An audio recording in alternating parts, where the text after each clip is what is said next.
예수 그리스도의 은혜와 평강이 수요 예배를 드리는 성도님들의 삶 가운데 가득하기를 바랍니다. 우리 옆사람과 또 앞뒷사람과 사랑의 인사 나누겠습니다. 사랑하고 축복합니다. 예배 자리에 너무나 잘 나오셨습니다. 오늘은 예배 후에 성탄의 절기가 시작됨을 알리는 성탄 점등식이 있습니다. 예배 후에 안내를 따라 모두 참여하시기 바랍니다. 사무엘상을 보면 영적 상승과 영적 하강의 극명한 대비를 이루는 인물들이 교차적으로 소개됩니다.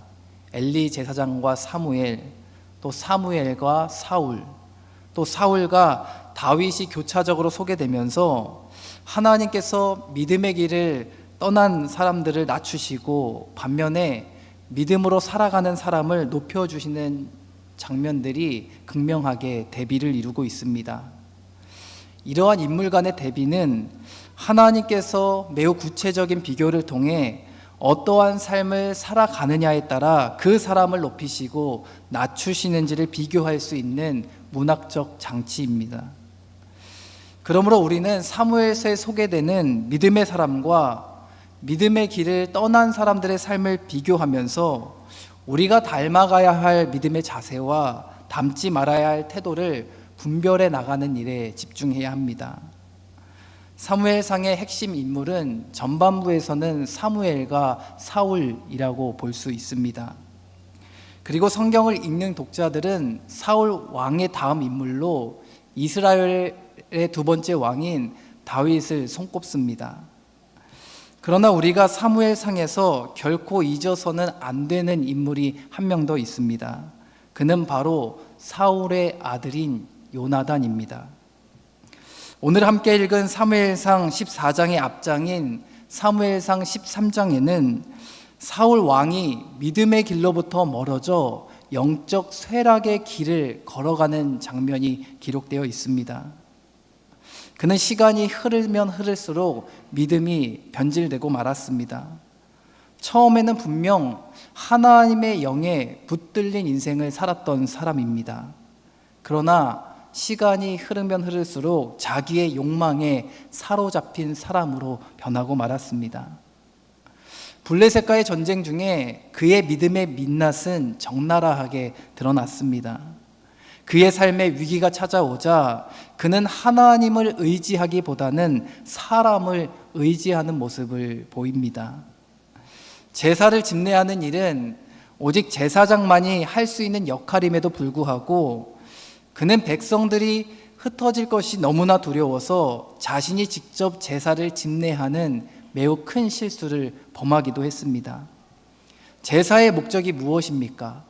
하나님을 예배하기 위함이고 또 하나님의 도우심을 구하기 위함입니다. 그런데 사울은 백성들이 흩어질 것이 너무나 두려워서 제사를 자신이 직접 집례했습니다. 하나님을 예배하기 위해 제사를 드린 것이 아니라 사람을 집결시키기 위해 제사를 도구 삼았던 것입니다. 이 장면은 사울의 하나님을 향한 믿음이 얼마나 타락했는지를 보여주는 대표적인 장면입니다. 이 일로 인해 어떠한 일이 일어났습니까? 하나님의 영이 그의 삶에서 떠나고 말았습니다. 하나님께서 그를 왕으로 세우신 것을 후회하신다고까지 말씀하시면서 이제는 하나님의 마음에 합한 자를 찾겠다라고 말씀하십니다. 사무엘상 13장은 믿음의 사람이었던 사울의 영적인 쇠락을 보여주는 장입니다. 그러나 이후에 우리가 함께 읽었던 이 사무엘상 14장에는 새로운 믿음의 사람이 등장합니다. 그가 바로 사울의 아들 요나단입니다. 영적인 쇠락의 길을 걷는 사울과 믿음의 사람인 요나단의 이 극명한 대비가 이루어지고 있는 겁니다. 오늘 말씀을 통해서 사울과 이 요나단의 삶의 모습을 비교해 보면서 믿음의 사람이 추구해야 할 태도는 무엇인지 함께 살펴보고자 합니다. 먼저 믿음의 사람에게는 믿음의 담대함이 필요합니다. 그리스도인들은 어떤 사람들입니까? 자기의 생각과 자기의 힘과 능력으로 살아가는 사람들이 아니라 하나님을 향한 믿음과 주님이 주시는 힘으로 살아가는 사람입니다. 그렇기에 믿음의 사람은 인생을 살아가다가 위기를 마주할 때면 눈앞에 펼쳐진 문제로 인해 두려움에 휩싸여서 문제에 매몰되어 살아가는 것이 아니라 하나님을 향한 믿음을 가지고서 담대하게 그 문제에 맞서 싸워야 합니다. 그런데 사울은 어떠했습니까? 블레셋과의 전쟁에 앞서 자기의 생각과 마음에 두려움이 엄습해 오자 하나님이 아닌 사람을 의지하기 시작했습니다. 사람이 흩어질 것이 너무나 두려워서 제사장이 아닌 자신이 직접 제사를 집례했습니다. 그가 의지했던 것은 하나님이 아니라 사람이었던 겁니다. 그런데 사울의 아들 요나단은 위기 속에서 어떠한 모습을 보입니까? 사람이 아니라 하나님을 전적으로 의지하는 모습을 보입니다. 당시 블레셋 군대는 이스라엘에 비해 우수한 철기 무기를 사용했던 군대였습니다. 물론 전쟁에서 군사의 숫자도 매우 중요하겠지만 어떤 무기를 가지고 싸우느냐에 따라 전쟁의 승패가 달라질 수 있었습니다. 한번 생각해 보십시오. 아무리 많은 군사가 칼과 방패를 나가 싸운다 할지라도 탱크와 총을 가지고 오는 군대를 이기기란 쉽지 않을 것입니다. 아마 힘 한번 제대로 써보지 못하고 영락없이 패배할 가능성이 높습니다. 그만큼 전쟁에서 이 무기가 차지하는 비중은 매우 높은 것이죠. 그런데 당시 블레셋과 이 이스라엘의 전쟁은 무기에서부터 현저한 차이가 났습니다. 철기 무기들을 사용하는 이 블레셋에게 청동 무기를 사용하는 이스라엘은 상대가 될 수 없었습니다. 어찌 보면 이스라엘이 블레셋에게 패배하는 것은 너무나 당연한 일이었습니다. 그러나 이러한 위기의 상황 속에서 요나단은 쉽게 낙심하거나 절망하는 모습을 보이지 않습니다. 오히려 그는 이길 수 없는 이런 상황 속에서 블레셋을 향해 전진해 나아가는 용맹스러움을 보여줍니다. 사무엘상 14장 1절 말씀을 함께 읽어보겠습니다. 하루는 사울의 아들 요나단이 자기의 무기를 든 소년에게 이르되 우리가 건너편 블레셋 사람들의 부대로 건너가자 하고 그의 아버지에게는 아뢰지 아니하였더라. 아멘. 요나단에게는 아버지 사울이 가지고 있지 못했던 용맹함이 있었습니다. 사울이 블레셋과의 전쟁을 앞두고 사람들이 떠날 것이 두려워서 제사를 집례했던 그 모습과는 너무나 상반된 모습이죠. 그렇다면 그의 용맹함은 어디에서 비롯된 것일까요? 그가 본래 겁이 없는 상남자의 성격을 가지고 있었기 때문에 이런 용맹함이 있었던 것일까요? 아니면 그가 소유한 힘이나 군사력 때문에 이런 용맹스러움이 나타난 것일까요? 그의 용맹함은 대체 어디에서 비롯된 것일까요? 그것은 다름 아닌 하나님을 향한 믿음에서부터 비롯되었습니다. 요나단의 고백을 한번 들어보십시오. 사무엘상 14장 6절 말씀 함께 읽어보겠습니다. 요나단이 자기의 무기를 든 소년에게 이르되 우리가 이 할례 받지 않은 자들에게로 건너가자. 여호와께서 우리를 위하여 일하실까 하노라. 여호와의 구원은 사람이 많고 적음에 달리지 아니하였느니라. 아멘. 요나단에게는 한 가지 분명한 믿음이 있었습니다. 어떤 믿음입니까? 전쟁의 승리는 군사의 수나 무기에 달려있지 않고 하나님의 손에 달려있다라는 그 믿음입니다.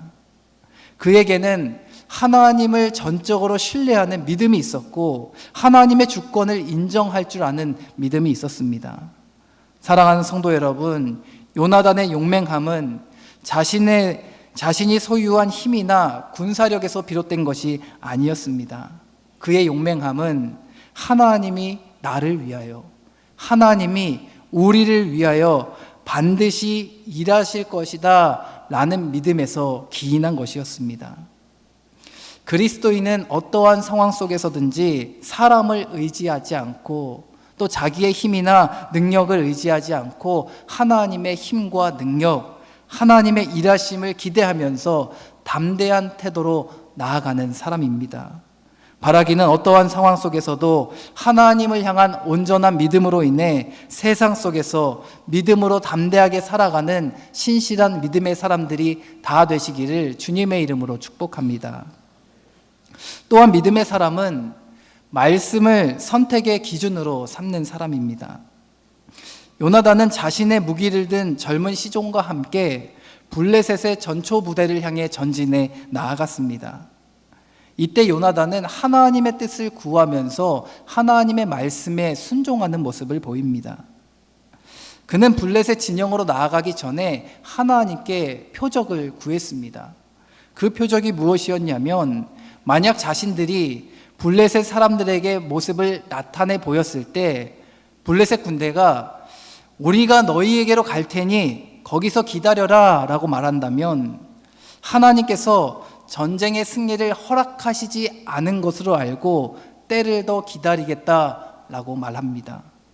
반대로 블레셋 군대가 우리에게 올라오라 라고 말한다면 하나님께서 전쟁의 승리를 허락하신 줄 알고 전진하기로 결정한 겁니다. 이에 블레셋 군대가 요나단과 요나단의 시종에게 우리에게 올라오라 라고 이야기를 했고, 요나단은 그 블레셋 군대의 음성을 하나님의 음성으로 듣고서 하나님께서 이 전쟁을 우리에게 승리하게 하셨다라는 믿음을 가지고 절벽을 기어 올라가 블레셋 군대를 공격하기 시작했습니다. 그 장면을 함께 읽어보겠습니다. 사무엘상 14장 12절 말씀입니다. 그 부대의 사람들이 요나단과 그의 무기를 든 자에게 이르되 우리에게로 올라오라, 너희에게 보여줄 것이 있느니라 한지라. 요나단이 자기의 무기를 든 자에게 이르되 나를 따라 올라오라, 여호와께서 그들을 이스라엘의 손에 넘기셨느니라 하고. 아멘. 요나단이 블레셋을 향해 전진해 나간 이유가 어디에 있는 것입니까? 바로 하나님의 말씀에 있었고 하나님의 뜻에 있었습니다. 그는 하나님께 표적을 구했고 하나님이 블레셋 군대를 통해 들려주셨던 그 음성을 듣고서 그 뜻대로 행하자 아주 놀라운 사건이 일어났습니다. 소수의 인원으로는 절대로 이길 수 없는 전쟁에서 승리하는 기적과도 같은 일이 일어났습니다. 요나단과 이 시종은 첫 번째 공격으로 약 20명을 쓸어 넘어뜨렸습니다. 단 두 사람의 이 담대한 행동으로 인해 블레셋 군대에 큰 두려움이 퍼져나가기 시작했습니다. 더욱이 하나님께서 땅을 흔들리게 하심으로써 블레셋 군대의 공포심은 더욱 커져만 갔습니다.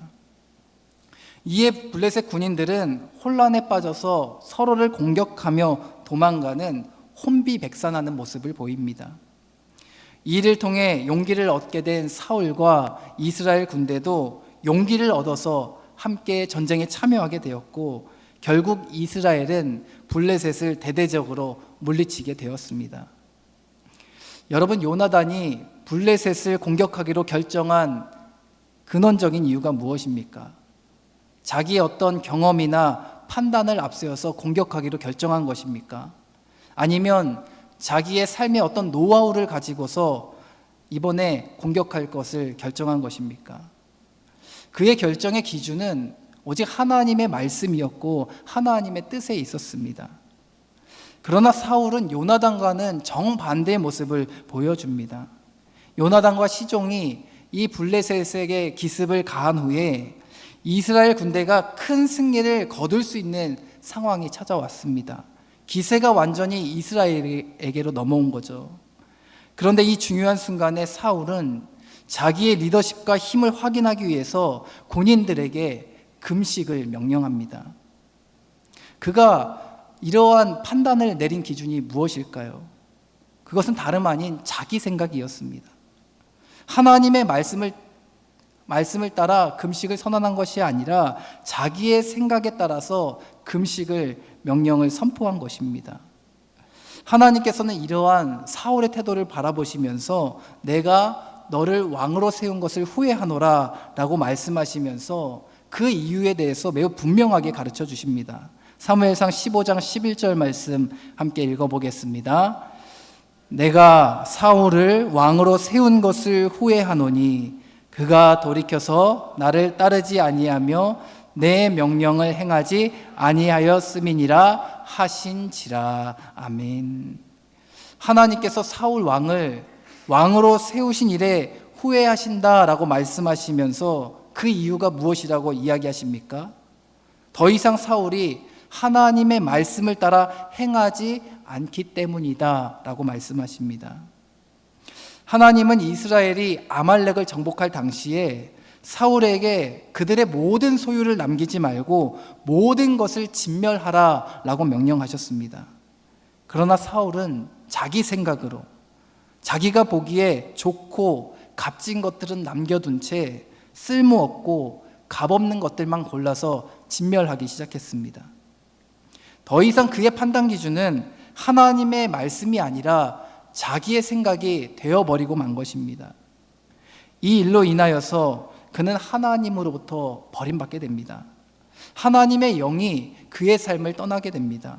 사랑하는 성도 여러분, 믿음의 사람은 말씀을 삶의 기준으로 삼으며 살아가야 하는 사람입니다. 자기의 생각이나 경험, 삶의 노하우가 절대로 우리의 삶의 기준이 될 수 없음을 기억하십시오. 우리의 삶의 기준은 오직 하나님의 말씀, 오직 하나님의 뜻이 되어야 하는 줄 믿습니다. 바라기는 저와 여러분이 말씀의 사람 되어서 하나님의 기뻐하시는 선택을 하며 살아가는 지혜로운 믿음의 사람이 되기를 주님의 이름으로 축복합니다. 마지막으로 믿음의 사람은 하나님의 일을 열심히 이루어가는 데 최선을 다해야 합니다. 사울은 자기의 일을 이루어가는 일에 혈안이 되고 말았습니다. 블레셋과의 전쟁에서 자기의 힘을 과시하고자 군인들에게 금식 명령까지 내리는 어리석음을 범했습니다. 한참 에너지를 잘 보충하고 전쟁에 최선을 다해 임하도록 음식을 지원해줘도 모자를 판국에 군인들에게 금식을 선언한 겁니다. 그가 금식을 선언한 이유가 무엇입니까? 군인들에게 이 전쟁은 우리들만의 전쟁이 아니라 우리가 섬기는 신들의 전쟁이니까 반드시 이겨야 하기 때문에 사생결단하는 마음으로 여러분들 금식하십시오 라는 마음으로 금식을 선언한 것입니까? 절대로 그런 의미가 아니었습니다. 24절의 말씀을 보면 그가 군인들에게 금식을 맹세토록 한 이유에 대해 이렇게 말합니다. 24절 말씀 함께 읽어보겠습니다. 이날에 이스라엘 백성들이 피곤하였으니 이는 사울이 백성에게 맹세시켜 경계하여 이르기를 저녁 곧 내가 내 원수에게 보복하는 때까지 아무 음식물이든지 먹는 사람은 저주를 받을지어다 하였습니다. 그러므로 모든 백성이 음식물을 맛보지 못하고. 아멘. 사울이 군인들에게 금식을 맹세토록 한 이유가 어디에 있습니까? 내 원수에게 보복하는 때까지 라는 표현에서 그 이유를 찾을 수 있죠. 이 전쟁이 결코 신들의 전쟁이기 때문에 하나님의 군대가 절대로 패배해서는 안 된다는 마음에서 금식을 선언한 것이 절대로 아닙니다. 사울은 블레셋에 대한 매우 사적인 복수심 때문에 사람들에게 금식을 선언한 것입니다. 블레셋 군대는 그가 왕권을 박탈당하는데 큰 요인을 주었던 요소입니다. 그래서 이 사울은 이 블레셋 군대를 생각하기만 하면 자기의 마음 안에서 매우 큰 분노가 치밀어 올랐습니다. 그가 이스라엘 군대에게 금식을 하도록 한 이유는 오로지 자기의 명예를 위함이었고 복수심에 기인한 것이었습니다. 사울의 행동은 하나님의 일을 이루어가기 위한 열심에서 비롯된 것이 아니라 자기의 일을 이루기 위한 열심에서 비롯된 행동이었습니다. 참으로 위험한 모습 아닙니까? 자기의 의를 위해 이런 열심을 낸 것입니다. 그는 이 금식 선언으로 군대의 힘을 매우 약화시켰고 또 이 일로 인해 자기의 아들인 요나단을 죽여야 하는 상황까지 내몰리게 되었습니다. 사울은 금식을 하지 않고 음식을 조금이라도 먹는 사람이 있다면 저주를 받게 될 것이다 라고 선언했습니다. 혹 그가 자기의 아들인 요나단이라 할지라도 죽음을 면하지 못할 것이다 라는 엄포를 내놓기까지 했습니다. 그런데 이 사울의 아들인 요나단은 아버지가 이 금식 명령을 선언할 때 그 자리에 없어서 이러한 내용을 전혀 알지 못했습니다. 그러던 중 요나단이 전쟁 중에 수풀에 숨었다가 꿀이 흐르는 것을 발견하고서 지팡이 끝에 꿀을 찍어 먹는 매우 작은 실수 하나를 범하고 맙니다. 이 사울은 사람들에게 내뱉은 말도 있고 또 자기의 힘을 사람들 앞에 과시하기 위해서 급기야 자기의 사랑하는 아들인 이 요나단을 죽이기로 결정합니다. 그는 이미 자기의 욕망에 사로잡혀서 자기의 일을 이루는 일에 혈안이 되고 만 것입니다. 이때 백성들은 요나단이 죽임당하는 것을 결사반대합니다. 요나단은 이스라엘에게 큰 승리를 안겨준 사람이었고 이 작은 실수로 인해서 죽임을 당한다는 것은 매우 불합리한 일처럼 여겨졌기 때문입니다. 이에 백성들은 요나단에 대해 변호하면서 그는 하나님의 사람이 분명합니다 라고 증언하기까지 합니다. 한번 요나단에 대한 이스라엘 백성들의 증언을 들어보십시오. 사무엘상 14장 45절 말씀 함께 읽어보겠습니다. 백성이 사울에게 말하되 이스라엘의 이 큰 구원을 이룬 요나단이 죽겠나이까 결탄코 그렇지 아니하니이다. 여호와의 살아계심을 두고 맹세하옵나니 그의 머리털 하나도 땅에 떨어지지 아니할 것은 그가 오늘 하나님과 동역하였음이니이다 하여 백성이 요나단을 구원하여 죽지 않게 하니라. 아멘. 백성들이 요나단을 가리켜서 어떤 사람이라고 말합니까? 그는 하나님과 동역하는 사람입니다 라고 말합니다. 이 하나님과 동역하는 사람이라는 표현을 저는 하나님의 일을 함께 이루어가는 사람이라고 말하고 싶습니다. 백성들은 요나단의 삶을 지켜보며 말했습니다. 요나단은 하나님을 사랑하는 사람이고 요나단은 하나님의 일을 이루어가는 일에 최선을 다하는 사람입니다 라고 증언합니다. 아버지 사울의 모습과는 너무나 상반된 모습이죠. 사울은 자기 욕망으로 가득 차 자기 일을 이루는 일에 혈안이 되었던 사람이었지만 이 요나단은 하나님을 너무나 사랑하여서 하나님의 일을 이루는 일에 최선을 다했던 사람입니다. 사랑하는 성도 여러분, 믿음의 사람은 하나님을 사랑하고 또 하나님의 일을 이루는 데 최선을 다하는 사람입니다. 또한 믿음의 사람은 자기의 명예나 자기의 이름을 위해 살아가지 않고 오직 하나님의 영광과 하나님의 이름을 높여드리기 위해 살아가는 사람입니다. 또한 믿음의 사람은 자기의 일만을 구하지 않고 하나님의 일을 주님과 함께 이루어가는 사람입니다. 바라기는 저와 여러분이 하나님의 일을 이루어가는 데 최선을 다함으로써 하나님께 쓰임받는 신실한 믿음의 사람들이 다 되시기를 주님의 이름으로 간절히 축원합니다. 오늘 이 시간 함께 우리에게 주신 말씀을 놓고 기도하며 나아가겠습니다. 이 시간 사울과 요나단의 대비되는 모습을 통해 우리가 추구해야 할 믿음의 태도가 무엇인지에 대해 살펴보았습니다. 믿음의 사람은 어떠한 상황 속에서든지 믿음의 담대함을 가지고 하나님을 향한 믿음을 가지고 용맹함을 지녀야 하는 사람인 줄 믿습니다. 또한 믿음의 사람은 말씀을 선택의 기준으로 삼는 사람입니다. 더욱의 믿음의 사람은 열심으로 하나님의 일을 이루어 나가야 하는 사람입니다.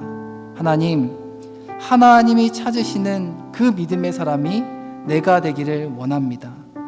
하나님의 마음에 합한 자가 내가 되기를 원합니다. 하나님, 나를 하나님의 도구로 사용하여 주옵소서. 우리 이러한 믿음을 가지고 우리 주의 이름 한번 부르며 오늘 주신 말씀을 놓고 기도하며 나아가겠습니다. 주여, 사랑이 많으신 하나님 감사합니다.